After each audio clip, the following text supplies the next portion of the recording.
আলহামদুলিল্লাহ আসসালাতু আসসালামু আলা ৰাসূলিল্লাহ আম্মা বাদ। সম্মানিত দৰ্শক মণ্ডলী, আপোনালোকৰ সকলৰ প্ৰতি আল্লাহৰ শান্তি বৰ্ষিত হওক। আসসালামু আলাইকুম ওয়া বাৰাকাতুহু।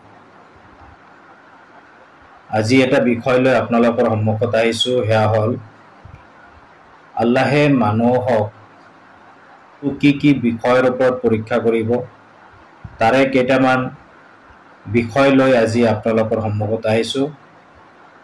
ইনশাআল্লাহ আজি কোৰআন মজিদৰ পৰা সেই বিষয়সমূহৰ 4-5টা মান উল্লেখ কৰিবলৈ চেষ্টা কৰিম ইনশাআল্লাহ।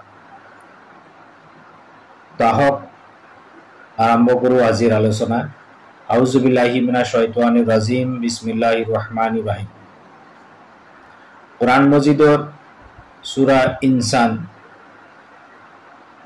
ইনসানৰ 2 নম্বৰ আয়াতত আল্লাহ পাকে কৈ আছে, ইন্না খালাকনাল ইনসানা মিন নুতফাতিন আমসাজিন নাবতালিহি ফাজআলনাহু সামিআন বাসীর।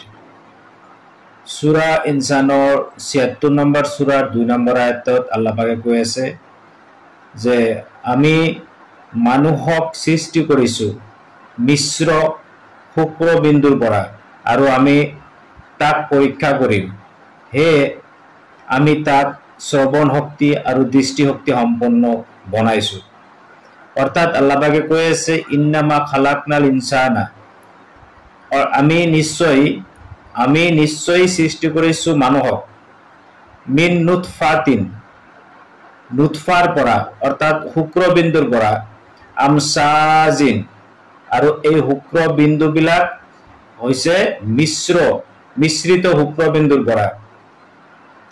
তাৰপিছত আল্লাহ পাকে কৈছে নাবতালিহি, আৰু এই যে মানুহক সৃষ্টি কৰিছে এই মানুহক আল্লাহে পৰীক্ষা কৰিব। কিহৰ মাধ্যমত? ফাজআলনাহু সামিয়ান বাসীৰ, আৰু সেইভাবে আমি তেওঁক দিছো, দান কৰিছো সামিয়ান বাসীৰ, অৰ্থাৎ শ্ৰৱণ শক্তি আৰু দৃষ্টি শক্তি, এই দুটা বস্তু আমি মানুহক দিছো। তেতিয়া চিন্তা কৰক দৰ্শক, যে আল্লাহে আমাক সৃষ্টি কৰিছে মিশ্ৰিত শুক্ৰবিন্দুৰ পৰা আৰু আমাক শ্ৰৱণ শক্তি আৰু দৃষ্টি শক্তি দান কৰিছে। কিয় দান কৰিছে? কাৰণ এই দুটা বস্তু দিয়ে আমি কি কাম কৰিছো, কি কথা শুনিছো, কি বস্তু চাইছো, এইবিলাক আমালোকৰ পৰা পৰীক্ষা লোৱা হ'ব। অৰ্থাৎ আল্লাহে পৰীক্ষা কৰিব যে আমি এই দুটা যিটো আল্লাহে আমাক দান কৰিছে দুটা শক্তি, এই দুটা শক্তি পোৱাৰ পিছত আমি সেই শক্তি দুটাক সৎ ব্যৱহাৰ কৰিছো না অসৎ ব্যৱহাৰ কৰিছো, ইয়াৰ পৰীক্ষা ল'ব। তাৰপিছত আল্লাহ পাকে সূৰা ইমৰানৰ 3 নম্বৰ সূৰাৰ 186 নম্বৰ আয়াতত আল্লাহ পাকে কৈছে লাউন্না ফি আমওয়ালিকুম ওয়া আনফুসিকুম। আল্লাহ পাকে ইয়াতে কৈছে তোমালোকক অৱশ্যই তোমালোকৰ যি ধন সম্পদ দিয়া গৈছে আৰু তোমালোকৰ যিটো নিজ জীৱন দিয়া গৈছে এই সম্পৰ্কে পৰীক্ষা কৰা হ'ব। অৰ্থাৎ আল্লাহ পাকে যি আমালোকক ধন সম্পদ দিছে আৰু যিটো জীৱন আমি জীয়াই আছো, এই জীৱনটোক লৈ আল্লাহ পাকে আমাক পৰীক্ষা কৰিব। তাৰপিছত আল্লাহ পাকে কোৰআন মজিদৰ সূৰা বাকাৰা 2 নম্বৰ সূৰাৰ 155 নং আয়াতত আল্লাহ পাকে কৈছে ওয়ালা নাবলু ওয়ান্নাকুম বিশাইইন মিনাল খাউফি ওয়াল জুই ওয়া নাকসিম মিনাল আমওয়ালি ওয়াল আনফুসি ওয়া সামারাতি ওয়া বাশিরিস সাবিরিন। ইয়াতে আল্লাহ পাকে কৈছে আৰু আমি তোমালোকক নিশ্চয় আমি তোমালোকক পৰীক্ষা কৰিম, অলপ ভয় ভীতি দি, ভোগ আৰু সম্পদ দি, জীৱন আৰু ফচলৰ ক্ষয় ক্ষতিৰ জৰিয়তে, এইবিলাক বস্তু দি মই তোমালোকক পৰীক্ষা কৰিম, আৰু যোনে পৰীক্ষাত পাছ কৰিব সিয়েই সফলতা পাব। আৰু সেইকাৰণে কৈছে তুমি ধৈৰ্যশীল সকলক সুসংবাদ দিয়া। অৰ্থাৎ আমাৰ যিটো ভয় খুৱাব, আমাৰ যিটো ভোগ, আমাৰ যেটো ধন সম্পদ আমাৰ জীৱন আমাৰ ফসলৰ যেটো ক্ষয় ক্ষতি হ'ব ইয়াতে যি সকলে ধৈৰ্য ধাৰণ কৰিব অৰ্থাৎ আল্লাহৰ ওপৰত কোনো অভিযোগ নিদিব আল্লাহে যেটো কৰিছে সেই বস্তুটো তেওঁ মানি লব তেনেকুৱা ধৈৰ্যশীল ব্যক্তিসকলৰ আল্লাহে কৈছে আল্লাহৰ নবীক কবলৈ কৈছে তুমি হিয়তক সুসংবাদ দিয়া একে ধৰণৰ আন এটা আয়াত সূৰা তাগাবুনৰ 15 নম্বৰ আয়াতত একে কথাটো কৈছে যাৰ অসমীয়া অনুবাদ এনে ধৰণৰ আৰু নিশ্চয় তোমালোকৰ ধন সম্পদ সন্তান সন্ততি কেৱল এটা পৰীক্ষা বিশেষ আৰু আল্লাহৰ ওচৰতে আছে মহা পুৰস্কাৰ এই তাগাবুনৰ 15 নম্বৰ আয়াতত আল্লাহ ভাগে কৈছে যে তোমালোকৰ ধন সম্পদ সন্তান সন্ততি এইবিলাক হৈছে পৰীক্ষা অৰ্থাৎ আপোনাক যি লৰা দিছে বা ছোৱালী দিছে বা আপোনাক দুটাই দিছে বা আপোনাক এটাও দিয়া নাই এইবিলাক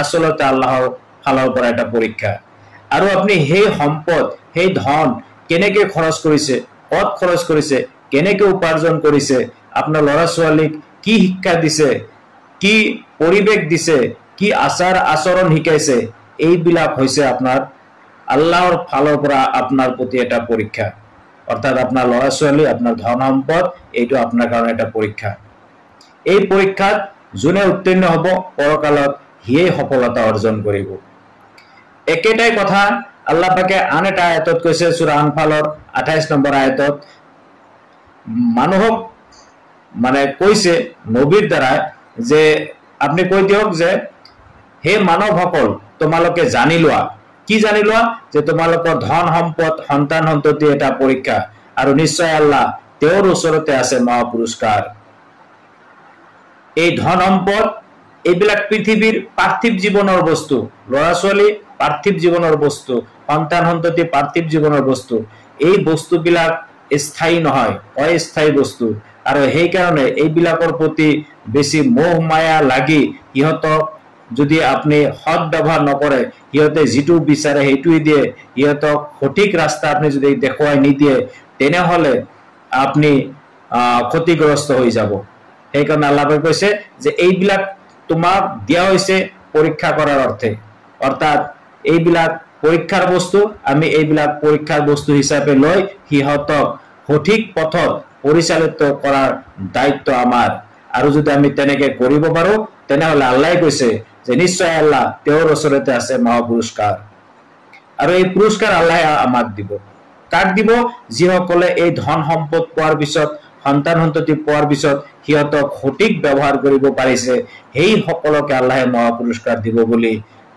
কোৰানত উল্লেখ কৰিছে কোৰান মজিদৰ সূৰা তহাৰ 131 নম্বৰ আয়াতত আল্লাহ পাকে নবী সাল্লাল্লাহু আলাইহি ওয়াসাল্লামক কৈছে কিন্তু এই কথাটো অকল নবী সাল্লাল্লাহু আলাইহি ওয়াসাল্লামক প্ৰতি নহয় এইটো প্ৰতিজন মানুহৰ প্ৰতি আল্লাহৰ এটা আয়াত আৰু এয়া কি মই অসমীয়া অনুবাদটো কৈছো নবীক কৈছে তুমি তোমাৰ দুচকু কেতিয়াও প্ৰসাৰিত নকৰিবা সেইবোৰৰ প্ৰতি যিবোৰ আমি বিভিন্ন শ্ৰেণীৰ মানুহৰ বাবে হিয়তৰ পাৰ্থিৱ জীৱনৰ সৌন্দৰ্য স্বৰূপ উপভোগ কৰিবলৈ দিছো আৰু এই পাৰ্থিৱ জীৱনৰ উপভোগ কৰাৰ যিবিলাক বস্তু আল্লাহ পাকে বিভিন্ন শ্ৰেণীৰ মানুহক দিছে এটাই উদ্দেশ্য আল্লাহ পাকে কৈ আছে এইবোৰৰ দ্বাৰা হিহতক পৰীক্ষা কৰা হ'ব অৰ্থাৎ পাৰ্থিৱ জীৱনত যিবিলাক বস্তু মানুহৰ বিভিন্ন শ্ৰেণীক দান কৰিছে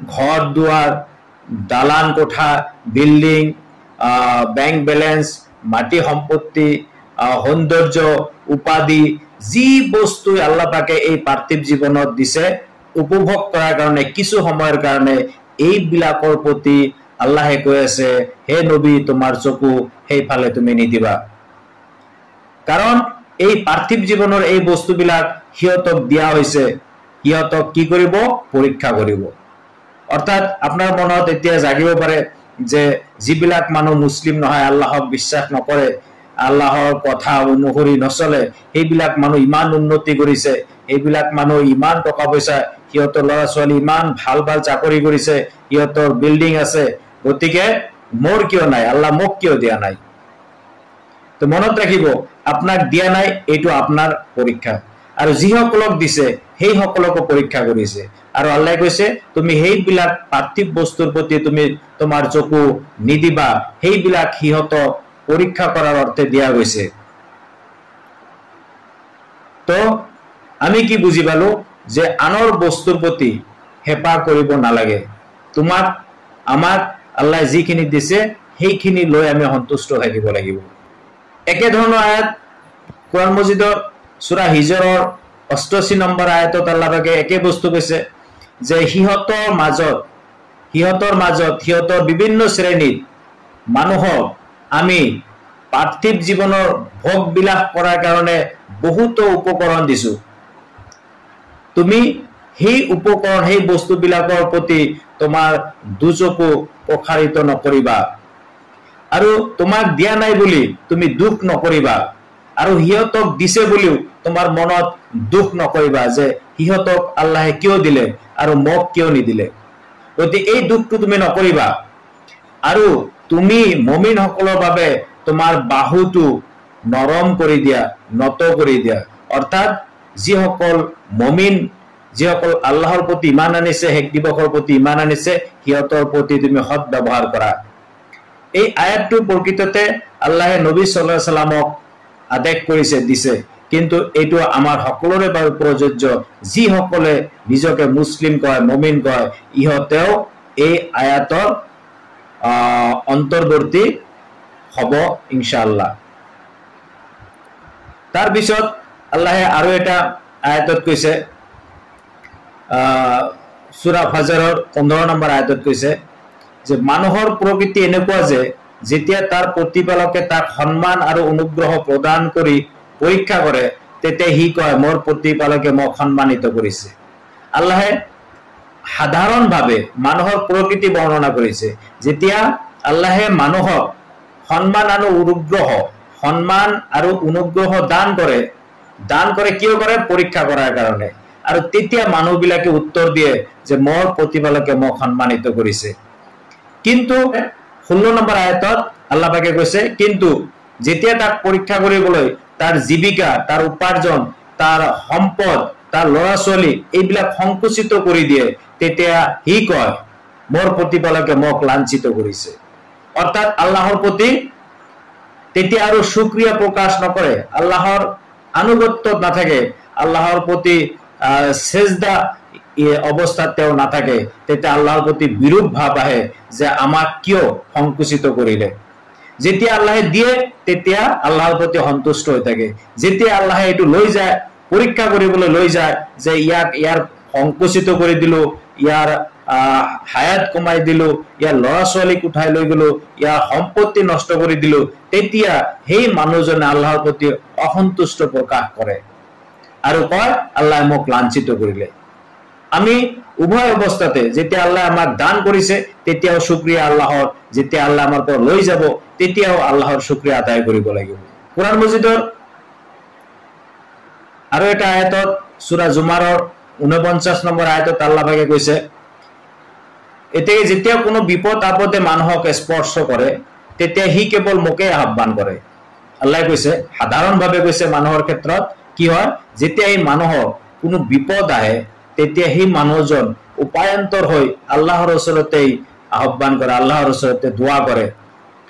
তাৰপিছত আল্লাহে কৈছে তাৰপিছত যেতিয়া তাৰ বিপদ আল্লাহে দূৰ কৰি দিয়ে আৰু কোনো ধৰণৰ নিয়ামত দান কৰে, তেতিয়া সেই মানুহজন, সেই একেজন মানুহে কয় এইটো মোক কেৱল মোৰ জ্ঞানৰ কাৰণেহে দিয়া হৈছে। তেতিয়া এই মানুহজন কি কয় যে মোৰ নলেজ আছিল, মোৰ জ্ঞান আছিল, মই পঢ়া শুনা কৰি ডাক্তৰ হৈছো, মই পঢ়া শুনা কৰি ইঞ্জিনিয়াৰ হৈছো, ইঞ্জিনিয়াৰ হোৱাৰ ফলত, ডক্তৰ হোৱাৰ ফলত মোৰ জ্ঞান থকাৰ বাবে মই এইখিনি কৰিব পাৰিছো, আৰু এইখিনি জ্ঞানৰ পৰিণাম হিচাপে মই আজি ডক্তৰ, মই ভাল উপাৰ্জন কৰিব পাৰিছো। এইটো অহংকাৰ কৰি দিয়ে। কিন্তু প্ৰকৃতপক্ষে তাৰ জ্ঞানটো কোনে দিছে? আল্লাহে দিয়া। কিন্তু তেওঁ সেই সময়ত পাহৰি যায়, আল্লাহক পাহৰি গৈ তেওঁ ভাবে যে মোৰ জ্ঞানৰ কাৰণে মই এইখিনি আহিব পাৰিছো। এইটো পৰীক্ষাত সফল হ'ব নোৱাৰিব যদি কোনোবাই এইটো ভাবে যে মোৰ জ্ঞানৰ কাৰণে মই মোৰ বস্তুটো পাইছো। আল্লাহে কৈছে বৰং এইটো এটা পৰীক্ষা, কিন্তু সিহঁতৰ সৰহভাগে সেয়া নাজানে। সিহঁতৰ সৰহভাগে নাজানে, যিসকল মানুহে এনেকৈ কয় যে এইটো মোৰ জ্ঞানৰ কাৰণে পাইছো, সেই সকলৰ সৰহভাগেই নাজানে যে প্ৰকৃতপক্ষে এইটো আল্লাহে তাক দান কৰিছে। তাৰপিছত কোৰআন মজিদৰ আৰু এটা আয়াত সূৰা আনকাবুতৰ 2 নম্বৰ আয়াতত আল্লাহ পাকে বৰ ধুনীয়া এটা আয়াত উল্লেখ কৰিছে, আৰু সেইটো হৈছে আল্লাহ পাকে কৈছে, মানুহ ভাবিছে নেকি যে আমি ইমান আনিছো, মই ইমান আনিছো, এই বুলি ক'লেই সিহঁতক পৰীক্ষা নকৰাকৈ এনেই এৰি দিয়া হ'ব? চাওক, আমাৰ বহুতে কয় মই নামাজ নপঢ়ো, ৰোজা নাৰাখো, এইটো নাৰাখিলে কি হ'ব, মোৰ ইমান আছে। অৰ্থাৎ তেওঁ মুখেৰে স্বীকাৰ কৰে মই ইমান আনিছো, কিন্তু বাস্তৱত কৰ্মক্ষেত্ৰত তেওঁ প্ৰকাশ নকৰে। তেনে ক্ষেত্ৰত তেওঁৰ কি হ'ব সেই সম্পৰ্কে আল্লাহে কোৰআনত কৈ দিছে যে মানুহ ভাবিছে নেকি যে মই ইমান আনিছো, এইখিনি কথা ক'লে আল্লাহে তেওঁক এৰি দিব? আৰু আল্লাহে তাক এৰি দিব? এইখিনি কথা ক'লেই এৰি দিব পৰীক্ষা নকৰাকৈ? নহয়।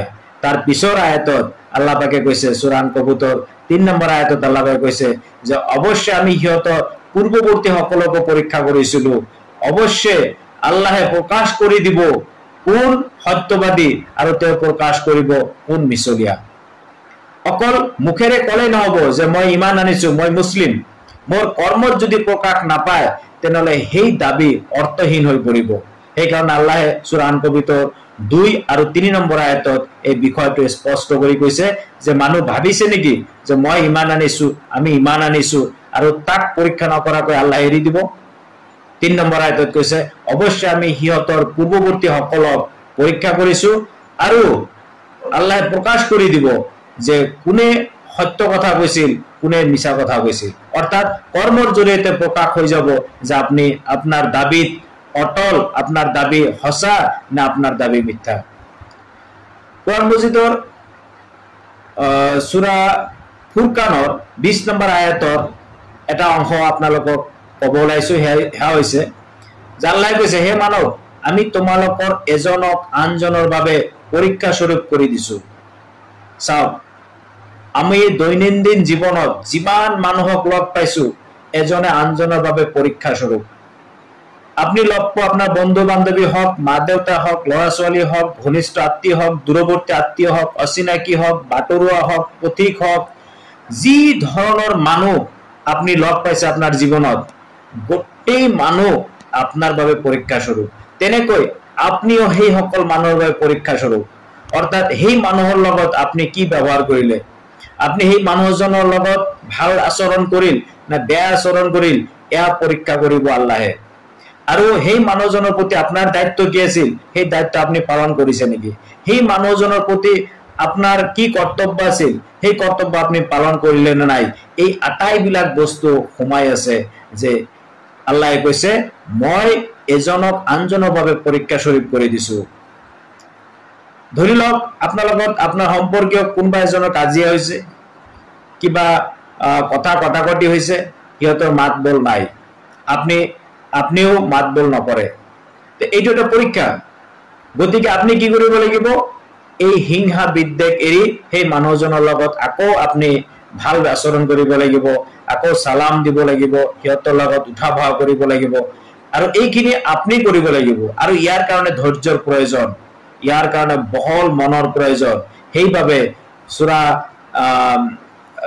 ফুৰকানৰ 20 নম্বৰ আয়াতত কৈছে যে আমি তোমালোকৰ এজনক আনজনৰ বাবে পৰীক্ষা স্বৰূপ কৰি দিছো। তোমালোকে ধৈৰ্য ধৰিবানে, তোমালোকে ধৈৰ্য ধাৰণ কৰিবানে? আৰু তোমাৰ ৰব সৰ্বদ্ৰষ্টা, তোমাৰ ৰব সকলো দেখে, তোমালোকে ধৈৰ্য ধৰিবানে? যদি তোমাক কোনোবাই বেয়াকে কৈছে, তোমাৰ কিবা ক্ষতি কৰিছে, তেনেহ'লে তুমি ধৈৰ্য ধৰিব লাগিব। কাৰণ সেই মানুহজন আপোনাৰ বাবে পৰীক্ষা। আপনি পৰীক্ষাত পাছ কৰিব নোৱাৰিলে আপনাৰ পৰকালত বিফলতা অবশ্যই আহিব। যদি আল্লাহে ক্ষমা কৰে সেয়া ভিন্ন কথা। তাৰ পিছত আল্লাহ পাকে সূৰা আম্বিয়াৰ 35 নম্বৰ আয়াতত কৈ আছে যে প্ৰতিটো জীৱই মৃত্যুৰ সোৱাদ গ্ৰহণ কৰিব। আমি তোমালোকক ভাল আৰু বেয়াৰ দ্বাৰা বিশেষভাৱে পৰীক্ষা কৰি থাকো, আৰু আমাৰ ওচৰতে তোমালোকৰ উভতি আহিব লাগিব। আল্লাহ কৈছে সূৰা আম্বিয়াৰ 35 নম্বৰ আয়াতত যে প্ৰত্যেকটো প্ৰত্যেকটো মানুহ প্ৰত্যেকটো জীৱেই মৃত্যুৰ সোৱাদ ল'ব আৰু মই অৰ্থাৎ আল্লাহে কৈ আছে আল্লাহে আমালোকক পৰীক্ষা লয় ভাল আৰু বেয়াৰ দ্বাৰা হয়তো আপোনাৰ লগত কিবা ভাল হৈছে তেনেহ'লে সেইটো জানি ল'ব যে আল্লাহে আপোনাক পৰীক্ষা লৈছে আপোনাৰ লগত কিবা বেয়া সংঘটিত হৈছে তথাপিও আপুনি জানি লওক সেয়া আপোনাৰ পৰীক্ষা চলি আছে গতিকে দুটাই উভয় ক্ষেত্ৰত আপুনি পৰীক্ষাত আছে আল্লাহে আপোনাক পৰীক্ষা লৈ আছে আৰু আল্লাহে কৈছে তোমালোকে যি কাম নকৰা কিয় অৱশেষত তোমালোকে মোৰ ওচৰতে উভতি আহিব লাগিব তাৰ পিছত সূৰা কাফৰ 7 নম্বৰ আয়াতত আল্লাহে কৈছে যে নিশ্চয় মাটিৰ ওপৰত যি আছে অৰ্থাৎ এই পৃথিৱীৰ ওপৰত যি আছে সেইবোৰক এই পৃথিৱীৰ বাবে শোভা কৰি দিছে আল্লাহে মাটিৰ ওপৰত যিমান যি বস্তু আছে এইবিলাক মানুহৰ কাৰণে শোভা বনাই দিছে শোভা সৃষ্টি কৰিছে কাৰণ এই শোভা দি এই সৌন্দৰ্য দি মানুহক পৰীক্ষা কৰিব যে কোন আটাইতকৈ ভাল কাম কৰিছে কোন উত্তম কাম কৰিছে অৰ্থাৎ মাটিৰ ওপৰত যি বস্তু আছে ঘৰ দুৱাৰ দালান টকা পইচা নাৰী গাড়ী লৰা ছোৱালী যিমান যি বস্তু আছে এইবিলাক পৃথিৱীৰ কাৰণে এটা শোভা এইবিলাক শোভাৰ বস্তু ধুনীয়া বস্তু দেখাত ধুনীয়া এইবিলাক বস্তু দি আল্লাহে আমাক পৰীক্ষা কৰিব আৰু কৈছে যে কিয় পৰীক্ষা কৰিব কোনে আমলত ভাল কোনে ভাল উত্তম আমল কৰিছে সেইটো আল্লাহে পৰীক্ষা কৰিব আজি ভালে কেইটামান আয়াত আলোচনা কৰিলো আমি সকলোৱে পৰীক্ষাত আছো আমাৰ ল'ৰা ছোৱালী আমাৰ বাবে পৰীক্ষা এই পৃথিৱীৰ সৌন্দৰ্য আমাৰ কাৰণে পৰীক্ষা জন্ম মৃত্যু আমাৰ বাবে পৰীক্ষা আমি ইজনে আনজনৰ লগত যেতিয়া উঠা বহা কৰো হেয়াও পৰীক্ষা তাৰ পিছত প্ৰত্যেকটো ক্ষেত্ৰত আমি আল্লাহৰ পৰীক্ষাত আছো আল্লাহে আমাক পৰীক্ষা লৈ আছে তো এই বস্তুবিলাক জানি যেতিয়া আমাৰ কোনো বিপদ আহে হেয়াও আল্লাহৰ তৰফৰ পৰা পৰীক্ষা যেতিয়া আমাৰ কোনো কল্যাণ আহে আল্লাহৰ ফালৰ পৰা হেয়াও আল্লাহৰ ফালৰ পৰা পৰীক্ষা এনেকৈ আমি প্ৰত্যেকটো ক্ষেত্ৰত আমি পৰীক্ষা দি আছো গতিকে আমাৰ প্ৰতিটো মুহূৰ্ত যেন আমি এই স্মৰণত থাকো যে আল্লাহে আমাক পৰীক্ষা লৈ আছে আল্লাহে আমাক চাই আছে আল্লাহে আমাক পুৰস্কাৰ দিব আল্লাহে আমাক তিৰস্কাৰ কৰিব এই আটাইবিলাক বস্তু 24 ঘণ্টা অৰ্থাৎ যেতিয়া আপুনি টোপনি গৈছে সেই সময়টো বাদ দি যেতিয়া আপুনি উজাগৰে আছে যেতিয়া আপুনি দিনত ব্যস্ততাত আছে দিনত অৱসৰ সময়বিলাকত আছে সকলো সময়তে আপোনাক আল্লাহৰ স্মৰণ ৰাখিব লাগিব যে আমি প্ৰতিটো মুহূৰ্তত আল্লাহৰ পৰীক্ষাত আছো আৰু সেই হিচাপত আমি কৰ্ম কৰি যাব লাগিব তো আজিলৈ ইমানে যদি এইখিনি মোৰ কিবা ভুল ত্ৰুটি হৈছে তেনেহ'লে ক্ষমা কৰি দিব আৰু মোৰ বাবে দোৱা কৰিব যাতে আল্লাহে যিমানবিলাক পৰীক্ষা আমাক লৈ আছে প্ৰতিটো পৰীক্ষাত উত্তীৰ্ণ হ'ব পাৰো আৰু পৰকালত মহা সফলতা অৰ্জন কৰিব পাৰো তাৰ বাবে আপোনালোকে মোৰ প্ৰতি দোৱা কৰিব মোৰ পৰিয়ালৰ প্ৰতি দোৱা কৰিব তো আজিলৈ ইমানেই আসসালামু আলাইকুম ওয়া ৰাহমাতুল্লাহি ওয়া বাৰাকাতুহু।